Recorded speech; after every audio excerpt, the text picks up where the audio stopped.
Welcome to Crisis in Perception, where we examine the systems shaping our world one book at a time. It's great to be here. Today we are doing something a little different, a little bigger. Usually we grab a nonfiction bestseller or maybe a really sharp piece of investigative journalism. Something you can get through in a weekend. Exactly. But today we are tackling a monster. We are looking at the SAGE Handbook of Marxism. And I want to set the scene for you right now. This is not a paperback you pick up at the airport newsstand. Definitely not, no. This is a massive 3-volume academic project. Yeah. It's heavy. I mean, literally heavy. If you drop this on your foot, you need to go to the emergency room. Yeah, it's doorstop. But metaphorically, it's even heavier. It is essentially a map of critical theory. It is dense, it is comprehensive, and it is trying to do something very, very specific with how we see the world. That's right. And I think because of the title, the SAGE Handbook of Marxism, some people might immediately think, okay, is this a political manifesto or we're talking about Cold War history? Right, you see that word, and a lot of baggage comes with it. A huge amount. But the core systemic question this collection addresses is fundamental to this channel, and it goes way beyond those old political divides. So we're not here to debate the Cold War or 20th century politics. Not at all. We are asking, how does capitalism operate not just as an economy, not just as numbers on a stock ticker, but as a total social system? A total social system. Yes. How does it shape labor, identity, power, and even the ecological limits of the planet itself? It's that total system part that really hooked me when I was going through it. Because I think we're so used to compartmentalizing. We have the economy over here, we have the environment over there, culture is in this other box, and then our personal lives are somewhere in the middle. Right, we treat them like separate spheres. But this book is saying, no, that's the illusion. They are all expressions of the same underlying logic. We're all interconnected. You can't understand one without the others. But I have to ask the question that I'm sure is on everyone's mind. Why now? Why dust off these concepts, some of which are, over 150 years old in 2026? It feels like we are living in a completely different world. It does. I mean, we have AI, we have the internet, global supply chains. It's a different planet in many ways. So why go back to these old tools? Because look at the friction points we're dealing with right now. I mean, just look at the headlines on any given day. We have staggering inequality that actually dwarfs the 19th century in some metrics. Which is just wild to think about. It is. We have a climate crisis that is literally reshaping the map in real time. We have all this anxiety around automation. Will a robot take my job? Will AI make my skills obsolete? Just this intense social fragmentation. It feels like everything is fracturing politically, culturally. Exactly. And these problems are becoming harder and harder to explain through individual choices or, a few bad apples. Right. You can't explain the climate crisis by saying people didn't recycle enough. And you can't explain global debt cycles by saying people bought too many lattes. It just doesn't scale. We are seeing these massive structural shifts, and the mainstream liberal explanations just aren't holding water anymore. So we need systemic explanations. We need to look at the plumbing of the building, not just the cracks in the paint. That's the perfect analogy. And so, an important note for you listening. We are treating Marxism in this deep dive strictly as a method of analysis. A set of tools. A set of diagnostic tools. We aren't here for political slogans or advocacy. We aren't telling you how to vote. We are here to look at the frameworks this handbook offers to understand the structure of the world we live in. It's about perception, about seeing the invisible scaffolding that holds up our daily lives. Okay, so let's get into the source itself. The SAGE Handbook of Marxism, it's edited by Beverly Skiggs, Sarah R. Ferris, Alberto Toscano, and Svenja Bromberg. And honestly, looking at the contributor list, it's basically a who's who of modern critical theory. It really is, and that's the first clue about what this book is. This isn't one person's manifesto. It's not one guy yelling from a soapbox. It feels more like, an encyclopedia. A survey. A cartography is the word the editors use, which I love. It's a map. A map of ideas? Yeah, and they also describe it as a constellation of analytical tools. It brings together dozens of scholars to look at how these theories have evolved over time, and that's a key point evolution. They aren't treating this theory as some sacred religious text that can't be touched or questioned. Right, because I noticed the topics are incredibly broad. I mean, we have sections on political economy, obviously. That's expected. But then we have the state, culture, feminism, race, and ecology. It feels like they are making a very deliberate point. Look, this isn't just about factory workers in Manchester in 1860 anymore. Not at all. The goal here is revitalization. The editors argue that Marxism isn't a static doctrine from the 19th century. It's a living, evolving framework.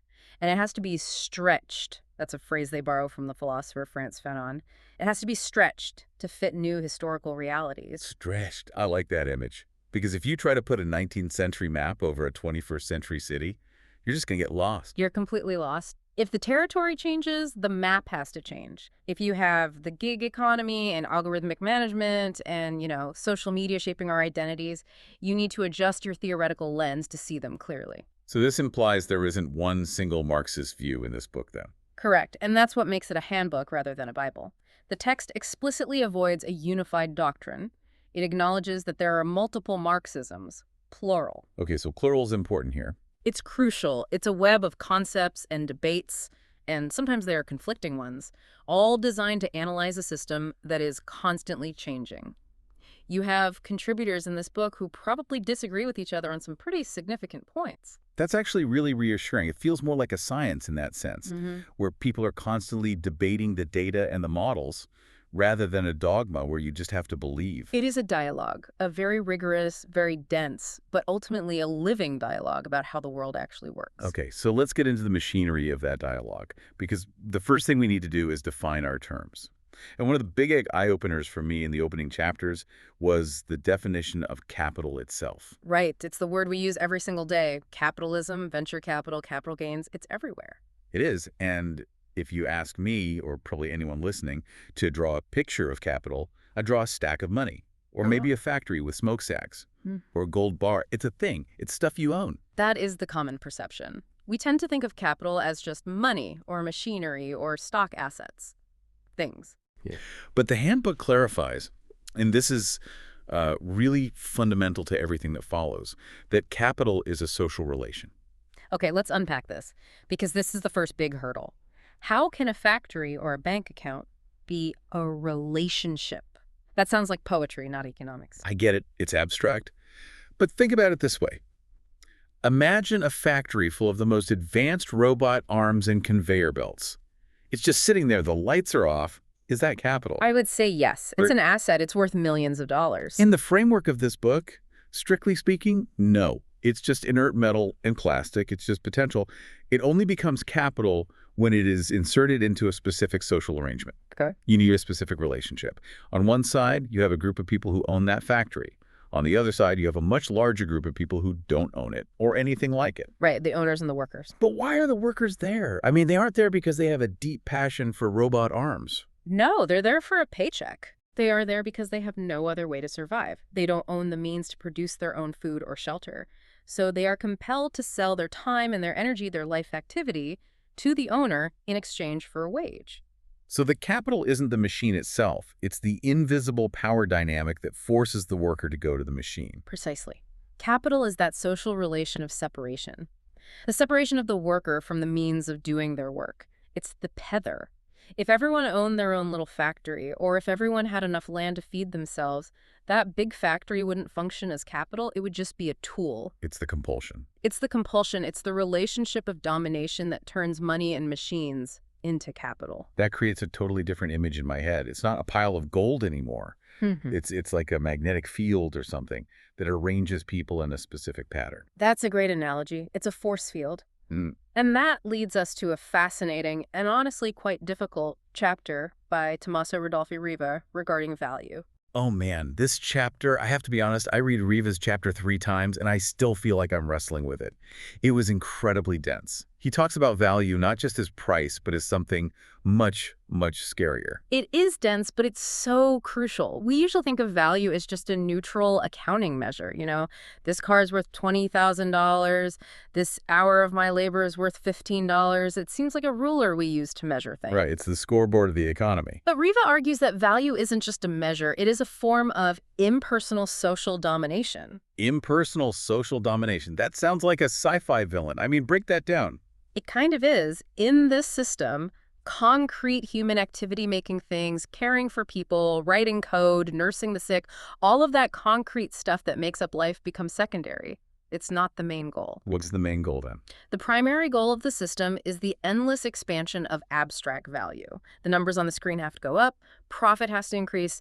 That is the prime directive. The abstract rules the concrete. That's the phrase from the book that stuck with me. Think about what that means practically. A pharmaceutical company might have a patent for a life-saving drug. The concrete reality is that thousands of people need this drug to live. A very real physical need. But the abstract logic of value says, we make more profit if we keep the price high and limit access, even if people die. The need for the number to go up overrules the human need. So the abstract number profit overrules the concrete reality, which is human life. Every single time.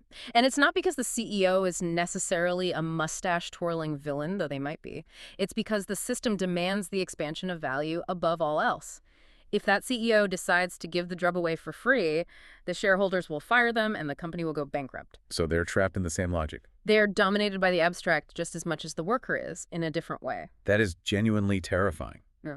It means no one is actually driving the bus. The score itself is driving the bus. That is the essence of it. We are governed by an abstraction of our own making.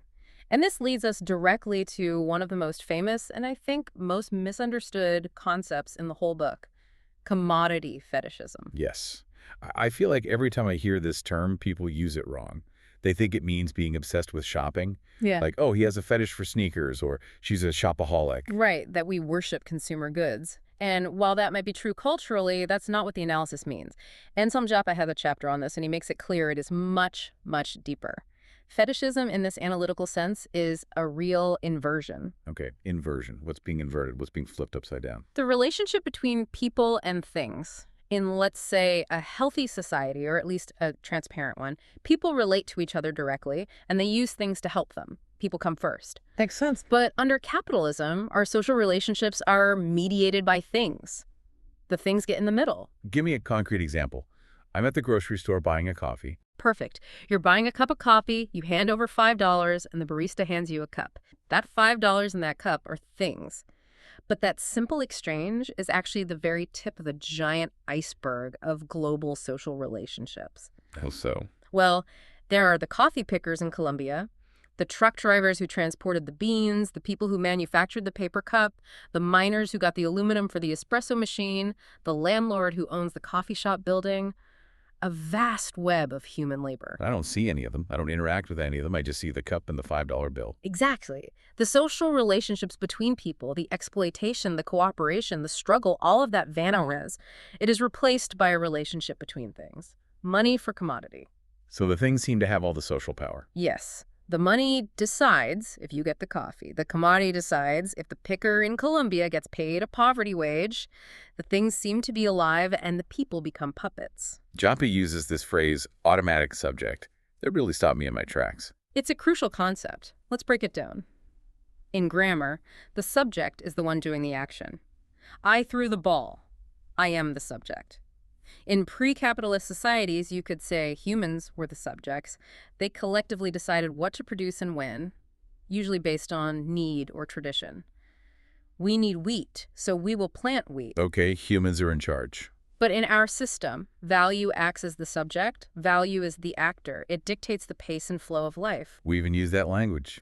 The market demands, the economy requires, inflation forces us to. Exactly. Notice the language. We speak as if the economy is a god or a powerful monster that has its own will, its own desires. We treat it like a weather system. Yeah. Oh, the recession is coming. Like a hurricane is on its way. We can't do anything about it, just board up the windows. And humans are reduced to the object of the sentence. We are merely the caretakers of the value. We run around trying to please the market god. It's a system where we are governed by the products of our own hands. We built the machine, we turned it on, and now the machine is telling us what to do. That is incredibly bleak. But it makes so much sense of that feeling of powerlessness so many people have. Even politicians seem powerless when they say, well, we can't do that. It would upset the market. Because they are. Unless you are willing to challenge the fundamental logic of the system, the automatic subject is in charge. So if this automatic subject is driving the car, how good of a driver is it? Because looking around at the world, things feel pretty unstable. We have crashes, bubbles, recessions constantly.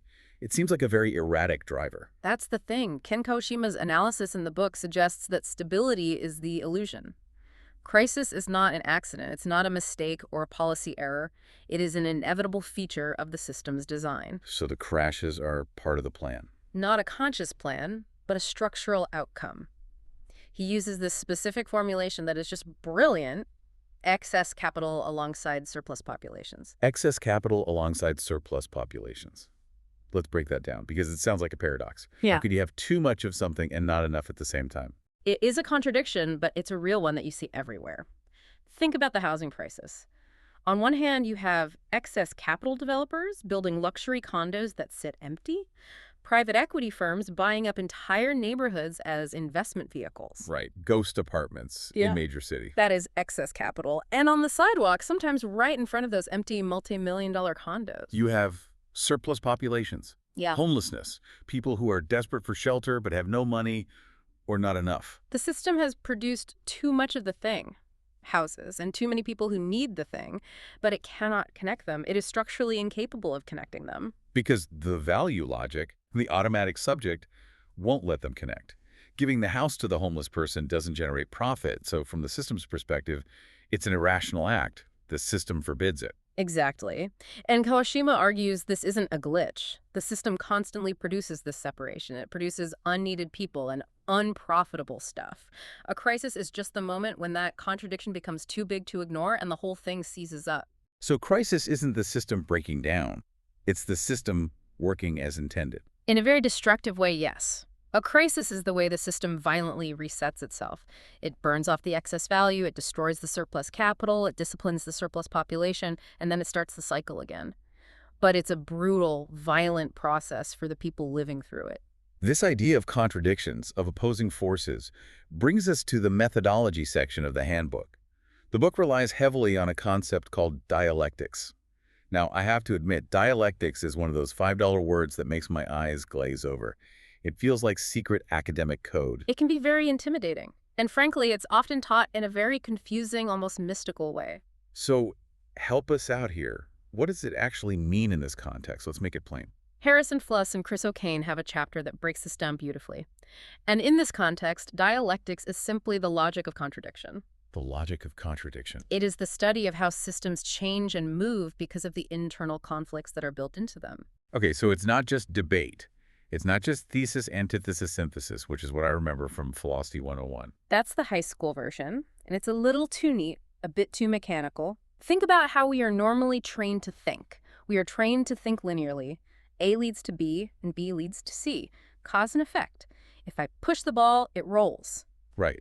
Straight line, billiard ball logic. But dialectics suggests that social reality doesn't work like a billiard table. It works more like a biology, or maybe like a stormy relationship. Systems reproduce themselves through their opposites. Can we visualize this? Because reproducing through opposites still sounds pretty abstract to me. Okay, the classic example is a seed. For an oak tree to grow, the acorn has to be completely destroyed. It has to break apart to cease being an acorn. It has to negate itself. That is a negation. The tree is the negation of the seed. But the tree also contains the seed's genetic history. It fulfills the seed's potential. And eventually, the tree produces new seeds, starting the cycle over. It's a process of motion, of becoming. So it's a cycle of destruction and creation all bound up together. It's a process of constant motion. The handbook argues we can't understand the current state of the world as a static snapshot. You can't just take a photograph. You have to see it as a movie. And in every scene of the movie, there is a conflict, a tension, that is driving it to the next scene. Precisely. Contradiction drives change. Stability is just a temporary balance of opposing forces that is waiting to break. Give me an economic example of that. Okay, let's look at wages. The employer, driven by the logic of value, wants to pay as little as possible to maximize profit. That's force A, pushing wages down. And the worker wants to be paid as much as possible to live a decent life. That's force B, pushing wages up. Right, but here is the dialectical twist. The employer, as part of a whole class of employers, needs the worker to have enough money to buy the products that all the companies are making. Right. I've heard this called the Fordist compromise. Henry Ford wanted to pay his workers enough so they could afford to buy his cars. Exactly. If you pay everyone zero, nobody can buy the cars you're making and the whole system collapses. That is a dialectical contradiction at the heart of the system. It wants to both suppress wages and have high consumer demand simultaneously. And it can't do both forever. It can't. So the system tries to solve it, maybe by issuing mountains of credit card debt so people can buy things without real wage growth. But that just kicks the can down the road and creates a new, bigger contradiction later, like a massive financial crash. Dialectics is the tool that lets you see those moving parts and their inherent instability. And this ties into the concept of totality that the book brings up again and again. Yes, because if you think dialectically, you realize you can't isolate things. You can't put them in those neat little boxes we talked about earlier. They're all connected. We aren't looking at isolated issues, a wage dispute here, a forest fire there, a bank collapse somewhere else. We are looking at an interconnected whole where the economy, the state, and nature are mutually shaping one another in a constant dance of conflict and co-creation. So you cannot understand the forest fire without understanding the economic drive for extraction and the political decisions that enabled it. And you cannot understand the bank collapse without understanding the stagnation of wages that led to the buildup of debt. It is a total system. Exactly. And once you start seeing that totality, you realize that traditional economics and a lot of our public discourse leaves a huge amount of stuff out of the picture entirely. It has massive blind spots. Which segues perfectly into one of the biggest and I think most important sections of the handbook, what they call expanded Marxisms. We mentioned earlier that the theory has to be stretched. This is where they do the stretching. Right. Traditional Marxism, and certainly traditional capitalist economics, focuses very heavily on the factory floor, the point of production, where the car is made, where the coal is mined, where the code is written. But the editors and contributors here argue that if you only look there, you are missing half the picture, maybe even more than half. You have to look at what they call the hidden abode. And specifically, this brings us to social reproduction theory, or SRT. This is a huge area of research, and contributors like Tithi Bhattacharya, Sarah Ferris, and Sue Ferguson write extensively on it. I found this section really illuminated my own daily life in a way that was almost uncomfortable, because they ask a very simple, almost childlike question: where does the worker come from? It's the question economics just ignores. It assumes the worker just appears at the factory gate at 9 a.m., fully formed, fed, rested, and ready to work, like a robot. But SRT asks, what had to happen before that moment? The worker had to be born. They had to be fed from childhood up to the breakfast they ate this morning. Their clothes had to be washed. They had to be educated. They had to be cared for when they were sick. They had to be emotionally supported so they didn't have a nervous breakdown from the stress of their job. This is what they call life-making as opposed to thing-making. Exactly. And under capitalism, this life-making work is often unpaid or, at best, severely undervalued. And historically and globally, it falls disproportionately on women. Cooking, cleaning, raising children, caring for the elderly. So that feeling of the Sunday scaries or all the laundry you have to do on the weekend just to get ready for the next week, that is actually you reproducing your own labor power for your boss. You're doing unpaid work for your employer. Precisely. You are recharging the human battery so the employer can drain it again on Monday. The handbook frames this not as a side issue, not as a cultural or domestic problem, but as the absolute condition of possibility for the formal economy to exist at all. So without all this unpaid work, the paid work couldn't happen. The entire economy would grind to a halt instantly. If the workforce isn't fed, clothed, and cared for, there is no production. So social reproduction theory argues that the economy, as we know it, is actually parasitic on this vast, often invisible, and largely unpaid sphere of care. And when we talk about the care crisis today, the fact that childcare is unaffordable, everyone is burned out, nursing homes are collapsing, that's not just a series of bad policy choices. No, from this perspective, it's a deep systemic contradiction. The system is trying to squeeze labor so hard through low wages, long hours, and cutting public services that it is destroying the very ability of families and communities to reproduce themselves. It's eating its own foundation. It's eating its own tail. It's a profound long-term crisis. And the handbook takes this expansion even further. It tackles the intersection of race and capital. And again, it moves beyond just saying racism is bad or racism exists. Right. It's not about individual prejudice, though that's part of it. Contributors like Asad Haider and Brenna Bandar argue that race isn't just a sociological afterthought, it is a technology of the system. A technology of the system. That is a very cold, mechanical way to describe it. What does that imply? It implies function. It does a job. The theory of racial capitalism suggests that the system accumulates value specifically by producing and exploiting differences between groups of people. How does that work mechanically? It creates a hierarchy of labor. If you can define a certain group of people based on race or national origin or migration status as lesser or disposable, you can justify paying them less. You can subject them to more dangerous working conditions. You can deny them legal protections. You can exploit them more intensely than the standard worker. So racism's more profitable. Historically, yes, hugely profitable. From the outright chattel slavery that modern capitalism was built on, to the colonial projects, to the current migrant labor regimes you see in agriculture or construction all over the world. It's about cheap labor. It's about creating a pool of super exploitable cheap labor. If a migrant worker is afraid of being deported, they're not going to complain about wage theft or unsafe conditions.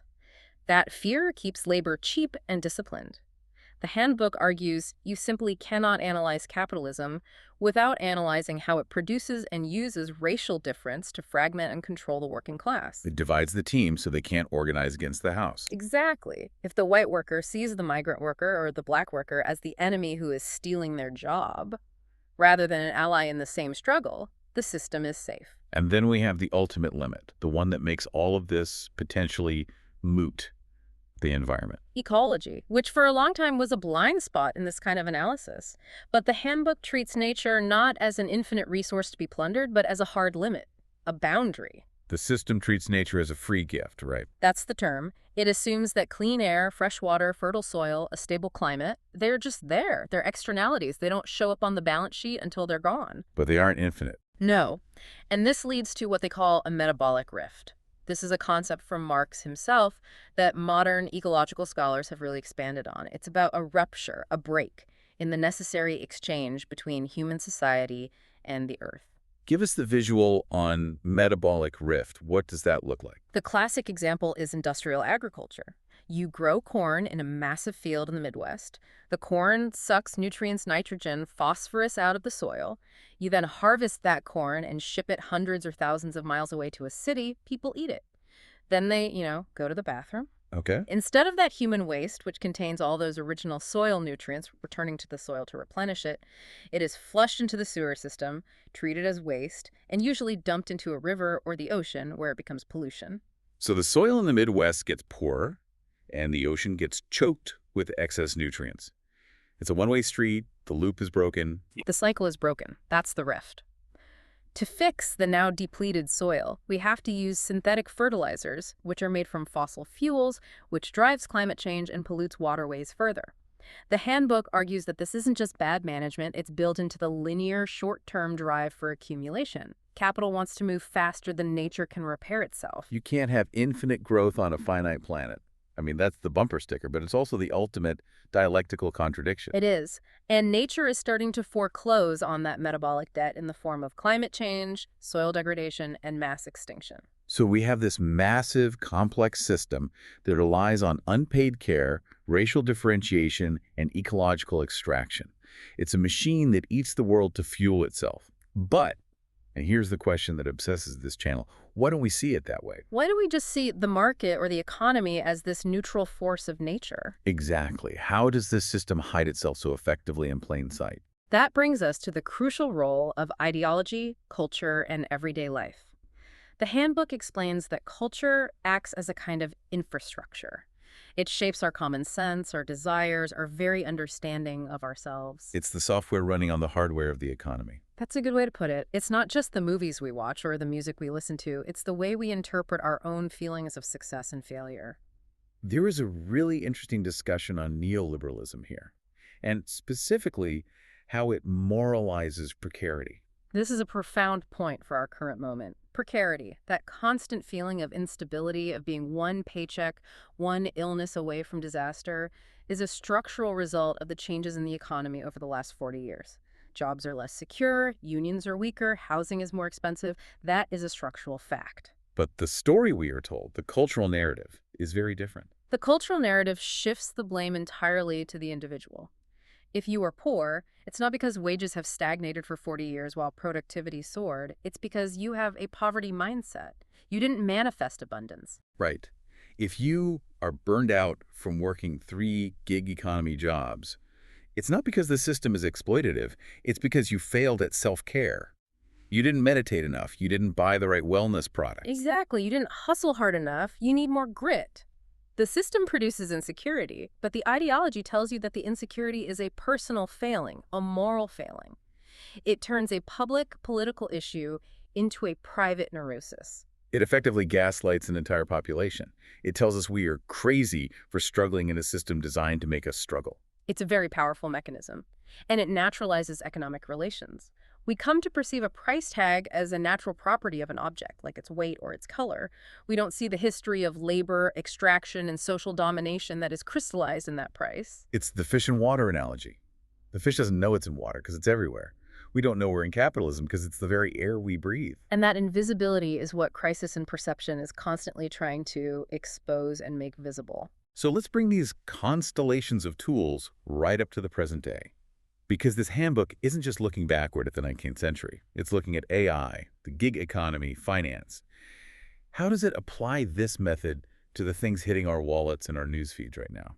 There is a fascinating section on rent by Stefano De Guerra and Carlo Versalone. They argue we are shifting toward what they call a becoming rent of profit. Becoming rent of profit.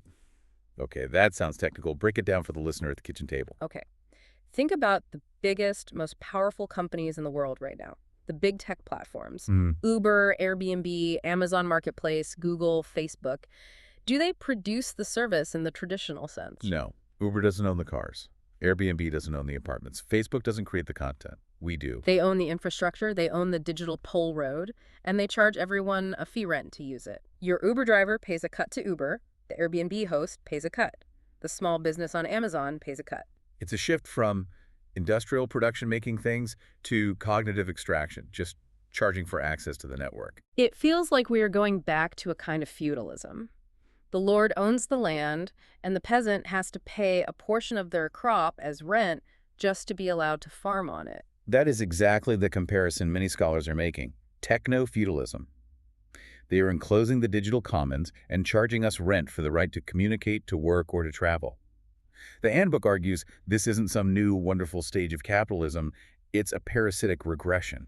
And that connects to automation, too. Jason E. Smith writes about this in the book. He challenges the standard narrative we always hear. We usually hear that robots and AI are coming to take our jobs simply because they are more efficient. Right. The robot is faster than me, so I'm obsolete. It's inevitable progress. Smith views automation primarily as a weapon in the struggle over labor power. It's not always about pure efficiency. In fact, sometimes automated systems are actually more expensive or less flexible than cheap human labor. So why use them?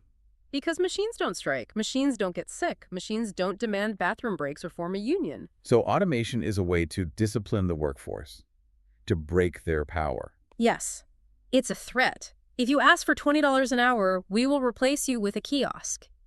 It's a way to bypass the need for messy, unpredictable, demanding human cooperation. It fundamentally shifts the balance of power in the workplace toward the owner. And finally, let's talk about the thing that keeps everyone in line, the ultimate disciplinary tool: debt. The handbook frames debt not just as a financial instrument, but as a disciplinary tool, a tool of governance. If you are loaded with student debt, a mortgage or credit card debt, are you going to go on strike? Probably not. You can't miss a payment. The consequences are too severe. Are you going to quit a toxic but well-paying job to try to write a novel or start a cooperative? No. You become incredibly risk-averse. Debt makes you docile. It binds your future self to the decisions of your past self. It forces your continued participation in the labor market on whatever terms are offered.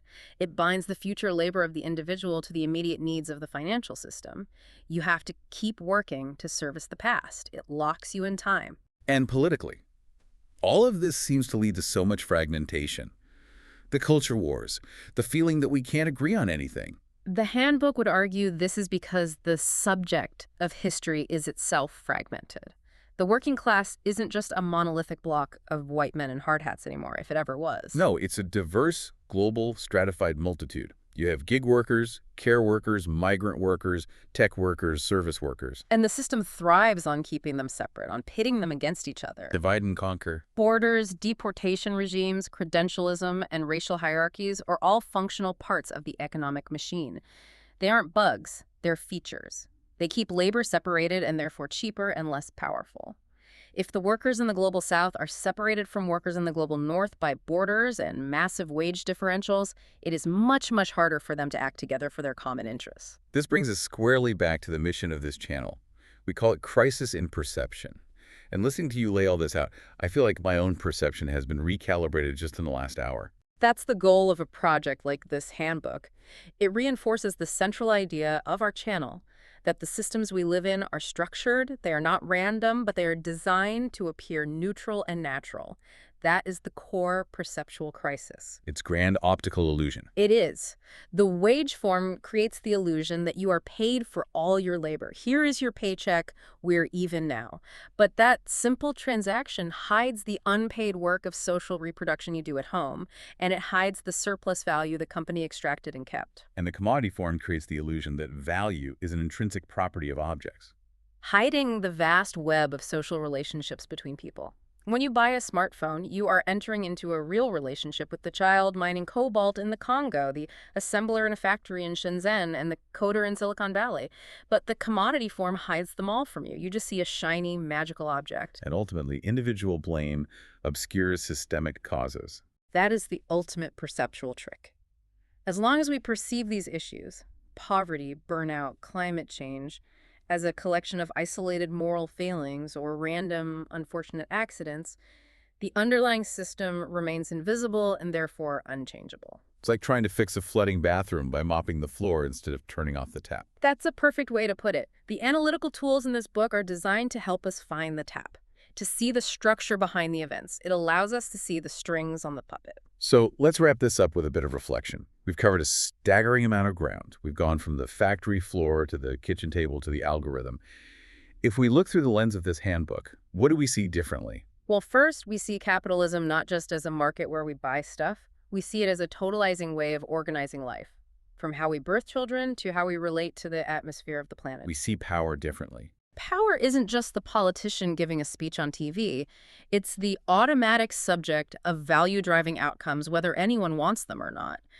It's the silent compulsion of debt. It's the algorithm that determines your work schedule and your route home. We see crisis differently. Not as a bug or a glitch to be patched, but as a core feature, as the violent, chaotic engine of the system itself. And what about possibility? Because this can all feel very heavy, very deterministic. It can feel like we're just cogs in an unstoppable machine. That's the most important reflective note to end on, and it's actually a hopeful one if you look at it right. If the system is a human construction, if it is a historical social relation and not an eternal law of physics like gravity, then it can be reconstructed. It was made by humans, so it can be unmade or remade by humans. Exactly. It isn't inevitable. It isn't natural. But you cannot fix a machine you don't understand. You cannot change a system you cannot perceive. Yeah. The very first, most essential step is seeing the map. This handbook is one attempt to draw that map. We want to acknowledge the immense work of the editors, Beverly Skeggs, Sarah R. Ferris, Alberto Toscano, and Svenja Bromberg, along with the dozens of contributors who built this map. This is a dense academic text. There's no getting around that. But we encourage you to seek out selections through your academic or public library systems. It is a toolbox worth opening. This project is free and publicly accessible. If you'd like to support the time, tools, and research behind crisis and perception, you can become a supporter on Patreon. For a shorter visual overview of this topic, see the mini explainer linked in the description. If you enjoy this kind of systems-level analysis, please like, subscribe, and comment with books or topics you'd like us to explore next. Keep perceiving. See you next time.